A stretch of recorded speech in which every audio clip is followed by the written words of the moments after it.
Welcome back, everybody, to another episode of the Jay Stevens Podcast.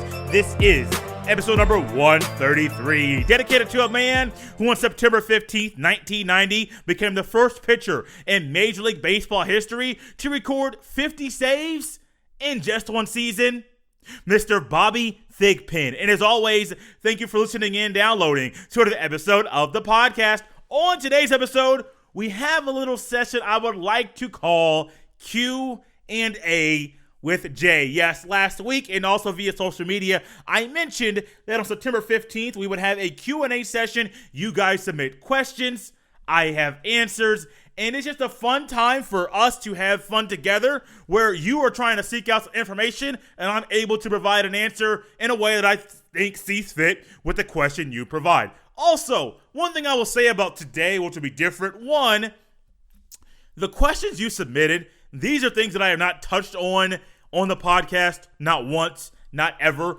So I think it's actually a great time. It's actually the question my buddy Jeff Hunt submitted. That I think it's a great time to do this very thing. But also, there will be no interlude music throughout this entire podcast. Not at all. I figured that today, just going with it being a Tuesday, first Tuesday podcast episode ever with the podcast, I figured we'll just change it up a little bit. No interlude music, no nothing. Let's just have fun together and enjoy the back and forth that we're going to have with these questions that you guys have submitted. We got 3 questions here. Some came from Instagram, some came from Facebook, but what I will say is all of them, they will provide a very fun answer to those people that ask the question. The very first question comes from a podcast host, podcasters, co-host, because they're, I believe, boyfriend and girlfriend. I don't know if they're married or not, but I believe boyfriend and girlfriend, Chad and Steph, co-host of A Guy and a Girl Talk Sports on Instagram. It's at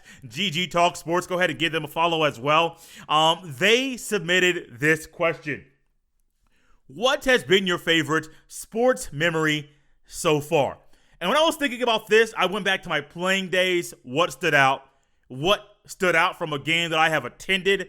And I will tell you, there's one game that sticks out, and it's not from when I was playing. My playing days ended when I was in high school. This game came when I was a spectator at Lucas Oil Stadium at the 2013 Big Ten Championship game. It was also my very first Ohio State football game ever. Not first college football game, but first Ohio State football game that I had ever been to. Big Ohio State football fan, been a fan since I was a kid.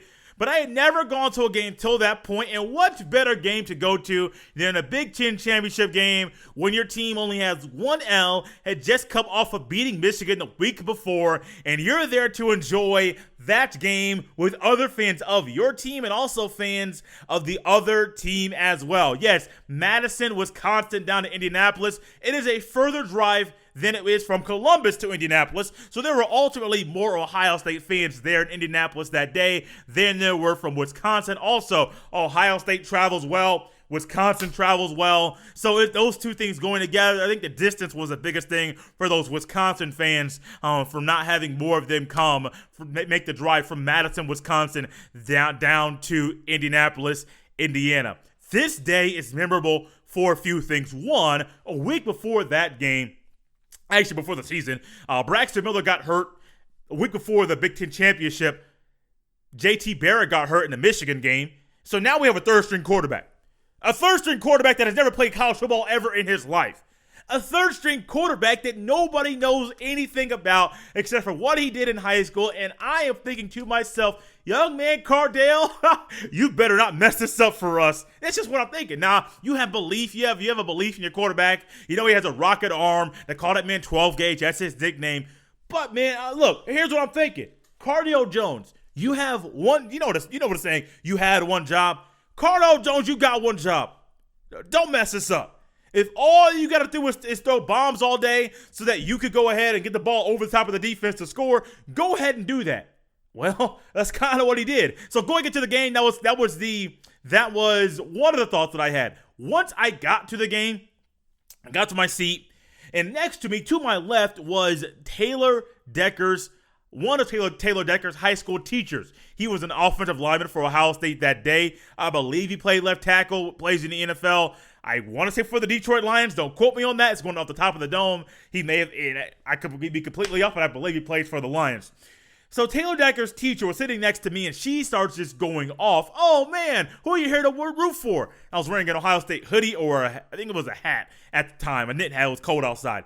I know it was. It was a knit hat, and I had a red polo. Don't ask how I remember what I was wearing, but I do. So I had an Ohio State hat on. She was like, who are you rooting for? She looked at my hat. Oh, Ohio State. Let me tell you about my former student. And that's exactly what she did. She went back and forth. Oh, he's a great student. He's so helpful. He's so funny. He's been talking about this game the entire time. He called me. Oh, are you coming to the game? Yes, I am. And he's like, oh, yeah, great. We're going to win this game. I sure hope so. She's a big Ohio State fan, don't you think?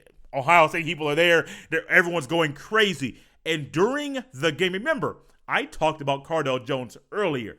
During the game, I don't think you could have asked for a better game from someone's first start in that kind of moment from anyone. Maybe you can from someone, but from the way that Cardale Jones played that day, the offense rolled, defense rolled. I'm going to remind you, the defense played so well that Wisconsin didn't get past the 50-yard line until the fourth quarter.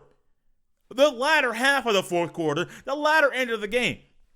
So from that aspect, Cardale Jones used his arm throwing the ball over the top of the defense. Ezekiel Elliott, his 3-game run that he had as well between the Big Ten Championship semifinal round against Alabama and then the national championship game against Oregon. You couldn't have asked for a better 3-game run from him. And then Cardale Jones, sir, I am so happy that you played that well during that time period when you had very little preparation for what you're about to tackle.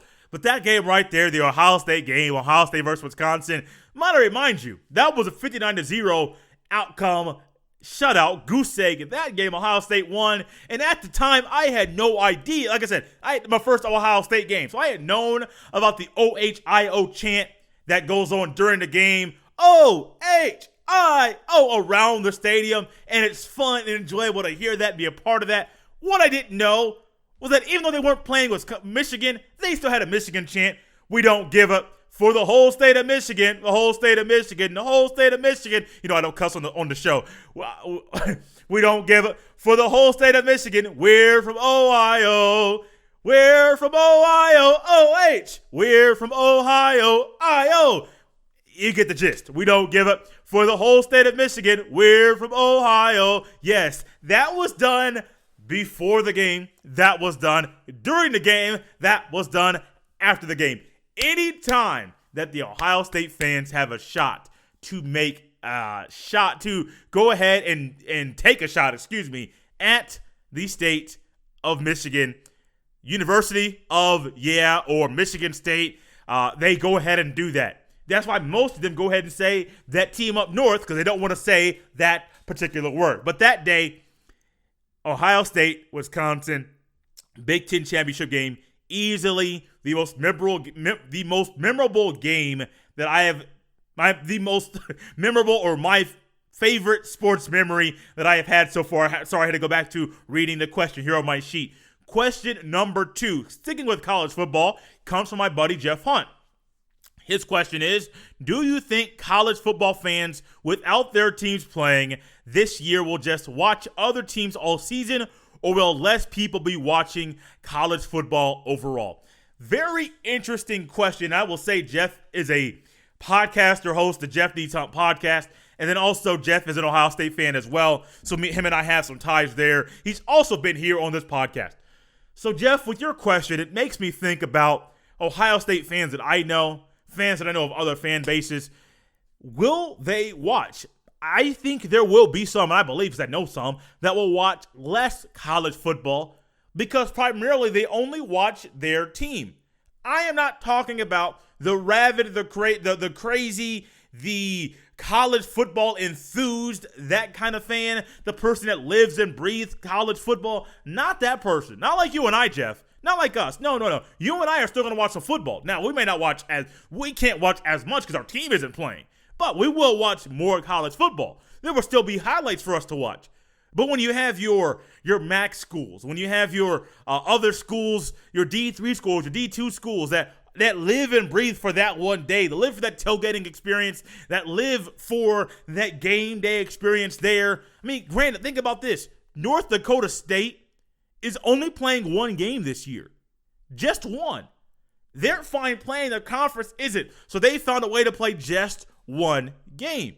Now, I'm sure there are some North Dakota State players and parents that are going to watch that game. Players are going to play. Parents are going to watch. But there will be players and parents of that school that will go ahead and watch more football.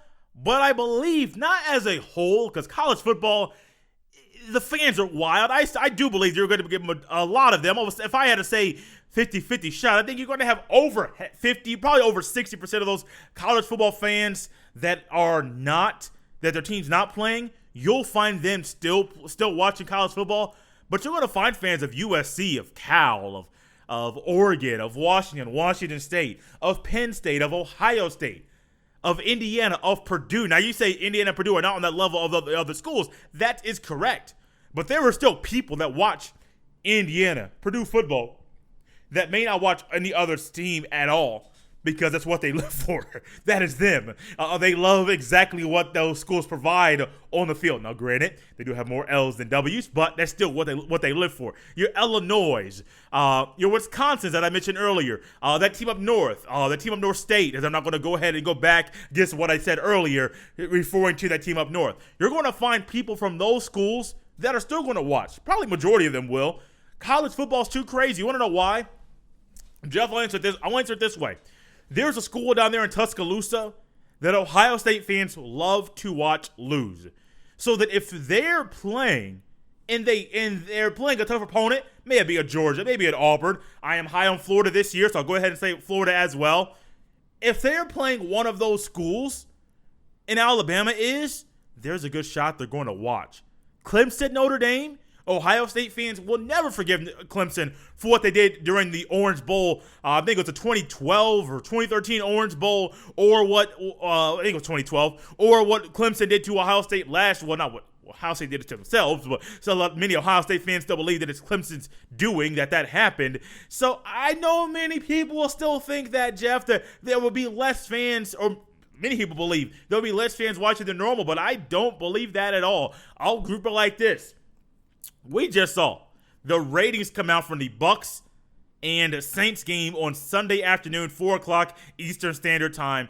Many people were saying, if the NFL has this social justice stuff, if they have these banners, and my thoughts about that are different than a lot of other people's, I won't speak about those now, but if they go ahead and do X or Y or Z, if they kneel during the anthem, I'm not watching the game. If anybody on Sunday or Thursday before that game comes on, if they start going crazy about these protests, I am not watching the game. Well, what we found out is that game, the Bucs and Saints, was the highest rated game on Fox since, I believe, 2016, and also it was the most watched TV show or TV event since the Super Bowl. I know what you think. It's like, Jay, hold on. How is that possible? People love football. And it's the same way, not just NFL, but college as well. I actually think, Jeff, the majority of these fans whose teams are not playing, they will still watch because it's college football. You love to watch your team play, and you love to watch a team lose that you can't stand. So, yeah, man, college football, I know you and I are still watching. I know we're going to watch. It's what we do. But there will still be people that do not watch like because that is just what they do and how they get by with things when the team's not playing. Before I get to the last question, which I'm going to kind of piggyback off and do a little spinoff of before closing this thing out, we have a word from Plutus Sports Analytics. Plutus Sports Analytics is a company based on minimizing the uncertainty in sports betting to help you maximize your profit. Newfoundland's first sports analytics team provides daily predictions for all Major League sports so you can win big. Whether you want to hit MLB picks out of the park or get a slam dunk on your NBA betting tickets, Plutus is the company of choice. Head to PlutusSportsAnalytics.com. That is PLUTUS sportsanalytics.com and use code JSP10 for 10% off their deadly service. Last question comes from at Sean Couliet on Instagram. Give him a follow as well.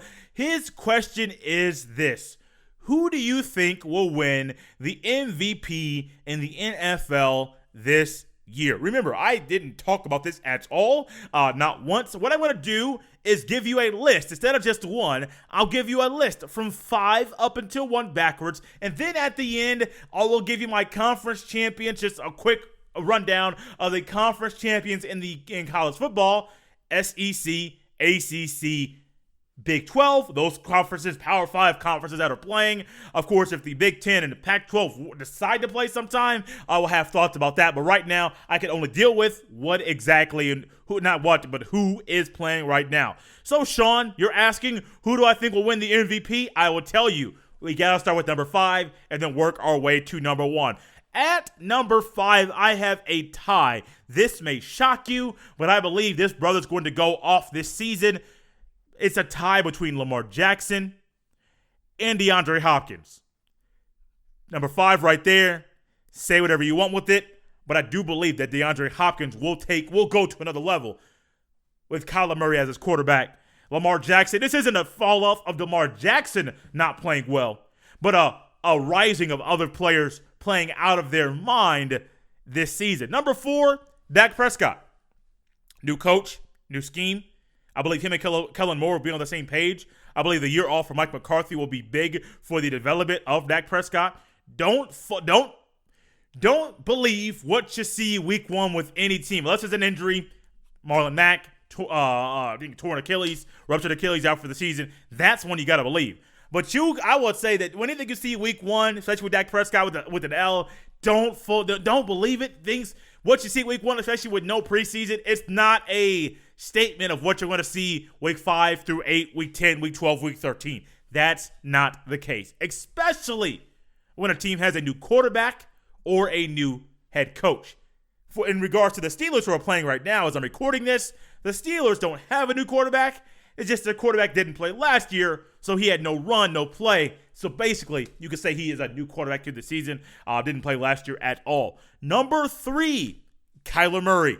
I believe Kyler Murray, with this offense, with this team, with the weapons around him, and with the improved offensive line that I believe we're going to see this season versus last year, I believe Kyler Murray is going to be on the same trajectory that we saw from Lamar Jackson, that we saw from Patrick Mahomes. I believe Kyler Murray is another really good. I say good right now. He's going to has a chance to be really good I would say really good. I don't want to say great yet. He's too young to say he has the potential to be great, but he has the potential to be a really good quarterback in this league. Kyler Murray at number 3. Number 2, Patrick Mahomes. When I say number 1, you're going to understand why I say Patrick Mahomes is number 2.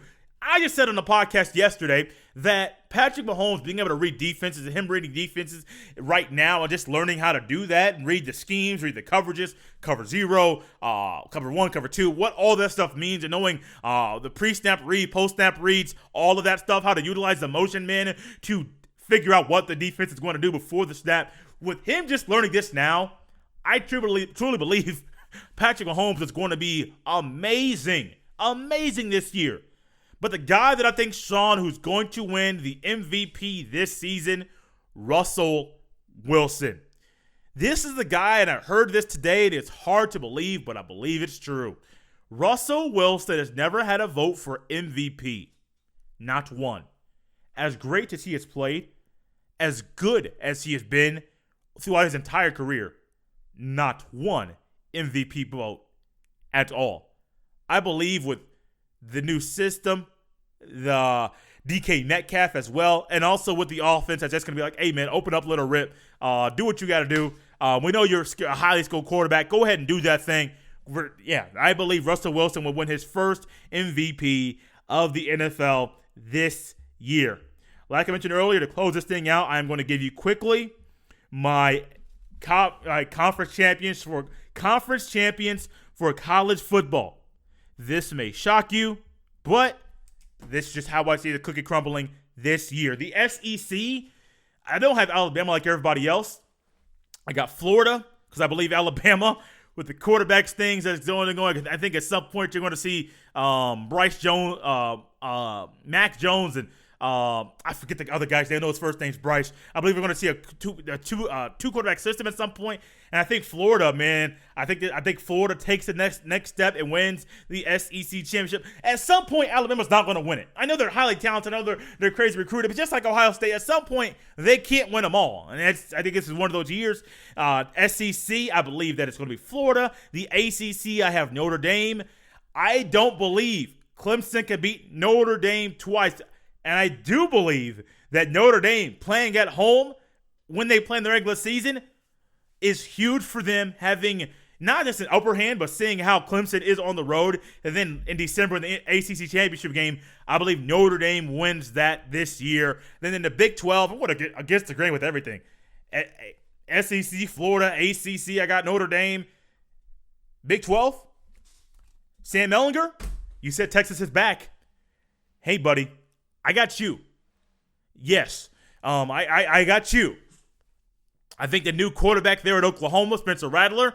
I think that in the Red River shootout, Red River rivalry, whatever you call it, during that game, the showdown rivalry game between Texas and Oklahoma, I think that big moment, Sam Ehlinger will be able to handle it better than Spencer Rattler, and there'll be other moments throughout this season that I do believe that Oklahoma, as good as they are and as good as they will be, I think it is Texas against the grain, baby. Now, I'm not saying Clemson won't make the playoff. I'm not saying Alabama won't make the playoff or Oklahoma. My playoff picks are different, but I do believe that we're going to see a different champion in the ACC, the SEC, and the Big 12 this year. Keep your eyes out, guys. This is fun. We'll do more Q&A sessions down the road, but for this was fun. Thank you, Sean. Thank you, Jeff. Thank you, Chad and Steph at GG Talk Sports on Instagram, at Sean Couliet on Instagram, and Jeff Hunt. Thank you for submitting that question via Facebook. We will do this again. Thank you, guys. Tomorrow, my guy Cody Gwynn will be back on Thursday. We will have David Cobb of CBS Sports coming on. Full loaded, fun week this week. Stay tuned, lock in. I'll be back here talking to you guys tomorrow. Thank you for listening to the episode of the Jay Stevens Podcast. As always, you can follow me on Twitter at jstevens07 if you're not on Twitter and you would love to connect with the podcast. Send your emails to jstevenspod@gmail.com. Remember to always subscribe, rate, and review. It's a great way for people that are searching for a new podcast to listen to come across this one. Then remember to always get the word out about the podcast via word of mouth. The things that we enjoy in life, we are more willing and somewhat wired to tell other people about. So no matter if this was your first episode or if you have been listening since episode number 1, be sure to people know about the podcast. This has been episode 133 of the Jay Stevens Podcast. I'll see you next time.